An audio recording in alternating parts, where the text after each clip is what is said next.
or we believe that we can and must choose both. If you want an electric vehicle, buy one. If you want a diesel truck, then buy that.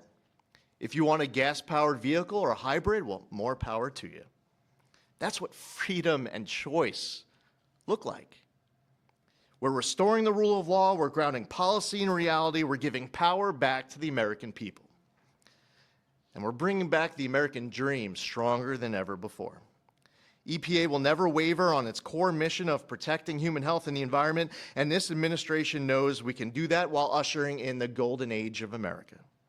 To recap, the 2009 Obama EPA endangerment finding and all greenhouse gas emission standards on light, medium, and heavy-duty vehicles that followed is eliminated. American families now will save over $2,400 for a new vehicle.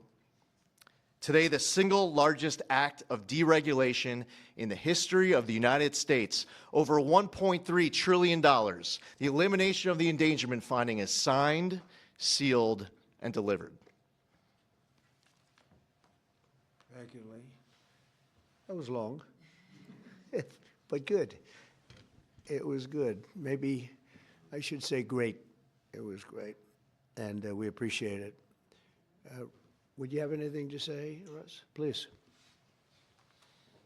Thank you, Mr. President. Literally no other president would have done this to get at the foundations of the Green New Deal, so tremendously excited that we are where we are today. Great work by Lee. I'm a little worried that this next year will be, EPA alone will be dereg east by the number of things that are going to come out of EPA. So great work to the team. $1.3 trillion in savings, massive historical opportunity. Thank you. Thank you, Russ. Please. Would you like to speak? You're worthy of it. Good man. Thank you, Mr. President. Today is a historic day led by President Trump's leadership. No other president, as Russ said, would have undertaken this and at the speed we did. It was a great team effort.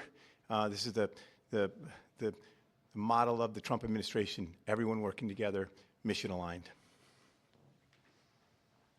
And Lee is also working on cleaning up the horrible situation with regard to farm equipment.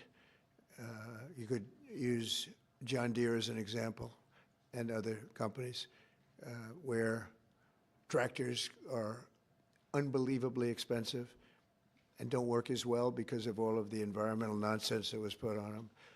Also excavators, any equipment like that, bulldozers, Caterpillar tractor would be a beneficiary, I guess, but the people are going to be a beneficiary because the equipment's going to be a lot less expensive, and it's going to also, most importantly, it's going to work much better, much better.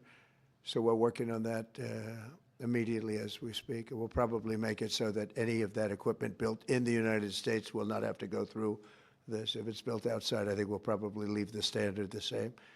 If people are going to send us equipment, let them have that standard for whatever it's worth, which is not much. And I think that's a very big announcement, too, and we're going to see if we can get that done very quickly so that all of that equipment that we have made, including lawnmowers, et cetera, you won't have to go to the finest schools in the world in order to figure out how to operate it. Okay? So any questions, please? President Trump, thank you for this. And after this much-supported move to roll back the former EPA's endangerment finding, what additional steps do you plan on taking to scale back what many are calling climate industry scams? Specifically, and Secretary Zeldin knows about these wind turbines they're trying to bring to New York. Judge is allowing them to be rebuilt right near your hometown in Jamaica, Queens. They're being called a national security threat for air traffic coming into the airport. What could you do to make sure these things don't destroy the environment? Well, we're trying to make sure it doesn't happen, and we've basically stopped all windmills in this country. It's the most expensive energy you can get. They're all made in China, a little bit in Germany, but mostly in China. And we're putting them all over our fields and ruining the fields and killing the birds and all of this. And the environmentalists say they like them, but they really are a tremendous eyesore. They ruined. Europe has gone, as you know, it's gone to it. Europe isn't even recognizable anymore between immigration and because of, you know, environmental things like the windmills, which are taking over. The people hate them. The energy is by far the most expensive. and we're fighting very hard to make sure that they don't get built.